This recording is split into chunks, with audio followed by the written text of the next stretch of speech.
Look, I'm gonna show y'all how to make these cornhole boards, uh, DIY style. You know what I'm saying? Putting shit together style, DOA style. Look, we got the 2x4s. That's what we gonna be using as the frame. Then we got these boards. I got them pre-cut down to 2 feet. It was a 4x8 foot board. I got them cut into 2 feet sections. So we got 2x4 foot of this sanded plywood, right? First thing I did was went ahead and put this plywood up against these 2x4s and measured them. You can see I got two lines because I flipped them. I measured one side, marked it, then flipped it, measured, then I'm going to cut down the middle so I can make the size of my frame. Then we're going to make the middle parts, right? We're going to go ahead and cut those on that miter saw right there. All right, let's get it. Gonna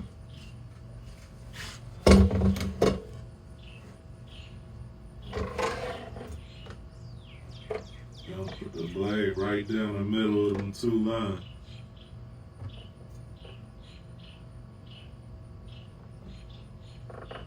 Measure twice, cut once.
Next thing we gonna do is measure your boards.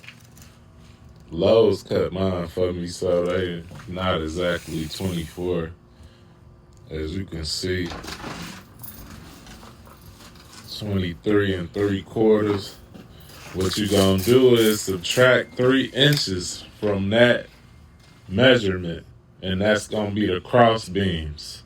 So the 3 inches is gonna be the width of two of these boards. So you're gonna take 3 inches off your measurement and then measure out your cross beams and then cut those.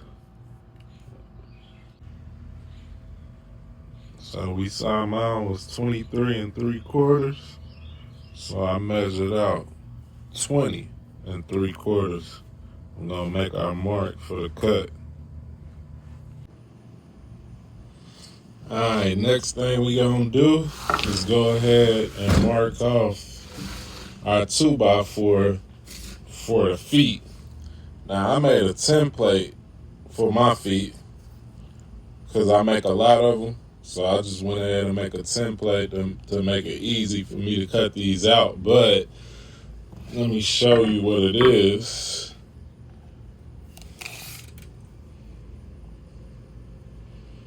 About 11 1/4 long with a 10-degree angle cut at the bottom. All right. So the long side's about 11 1/4. Then you're going to cut that back from that position at 10 degrees. All right. When I mark mine out, I like to go ahead and start from the end, then mark the angle. So when I cut this angle right here, I already got the bottom of the next leg. So I measure them out like that. I'm going to go ahead and take care of that real quick. So we got our feet cut out. You can see, got them marked. We're gonna take the jigsaw of those in a minute. Go ahead and round them out. Then take a little grinder or a sander and just smooth it out. Smooth your cuts out. And yeah, only thing left to do for those is gonna be drill holes, right? Well, we're gonna take it to putting the frame together. Go ahead and put this frame together real quick. Just get my drill bit ready for my pilot hose. Drill our pilot hose to put our frame together, right? We're gonna get into it.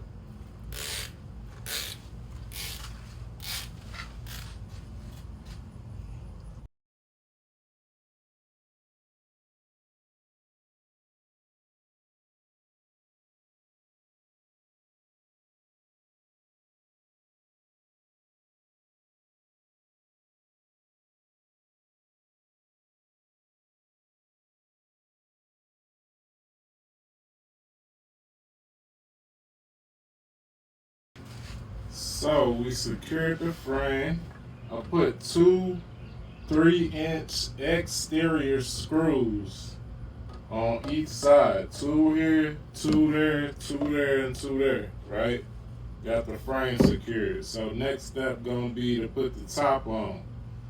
So I like to lay a bead of this wood down. Drop a bead around the rim. Then we gonna put our tops on. Quick little bead. Took my foot over there.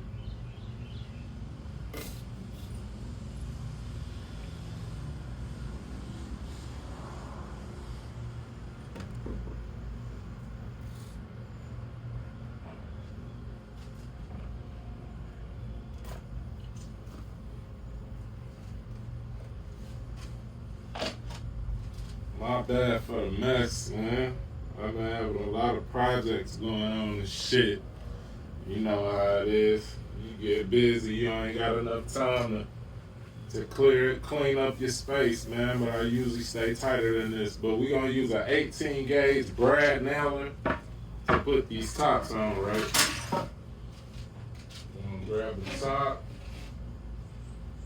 Make sure you get the best side on the out. The best side out. Go ahead and lay that down. Try to get it as even as you can so you don't smear your glue too much. I'm just gonna line that up. Line it up with the fingers.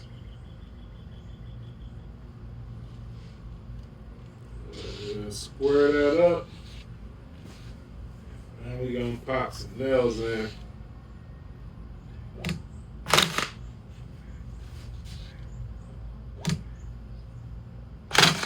I like to hit them corners first so it won't move around.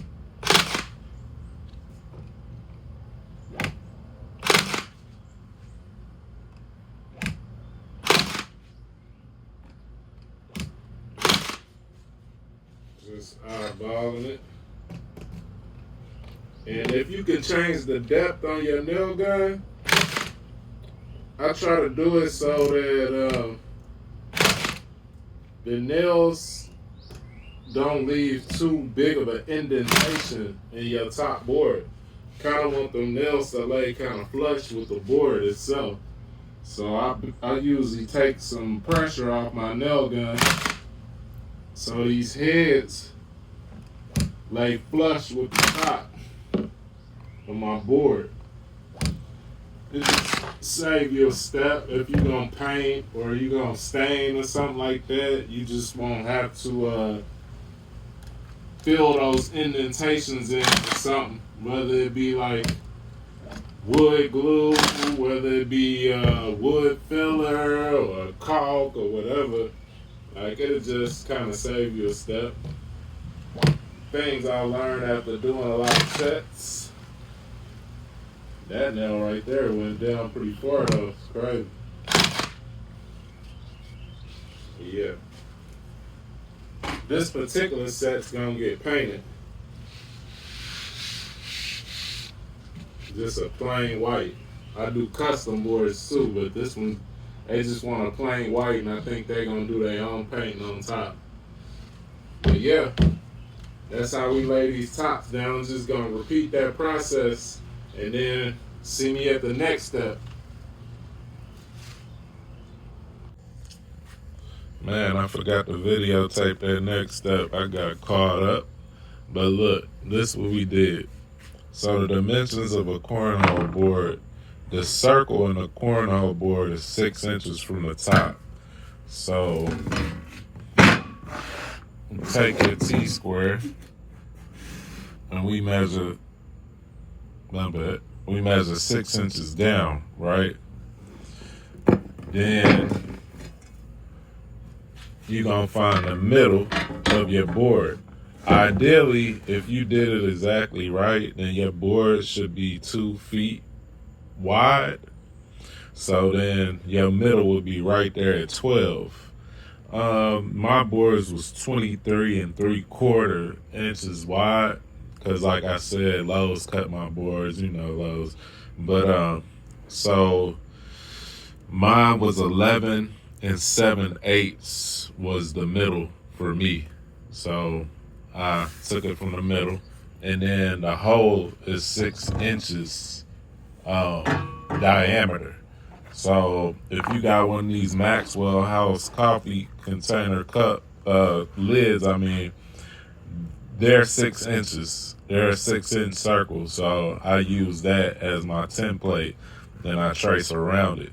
So then I just cut a little pilot hole in there so I can get my jigsaw in. And then we gonna go ahead and jigsaw this hole open. All right.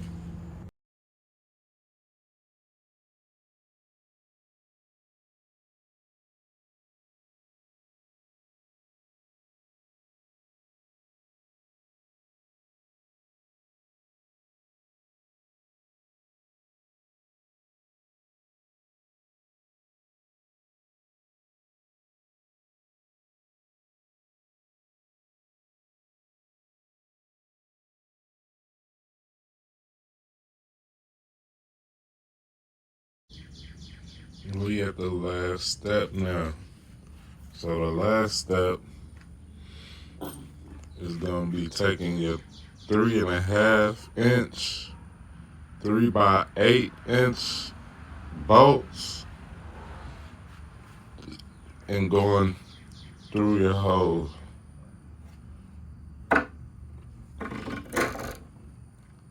Put these through the hole.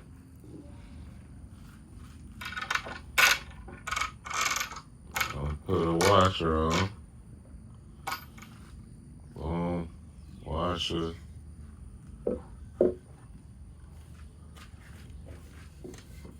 And then your leg.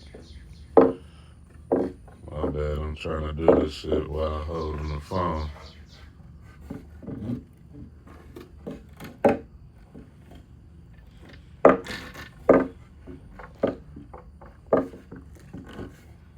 So basically, you're going to put that on.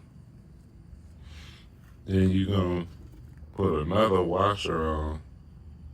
And then I put a locking nut on it to finish it off.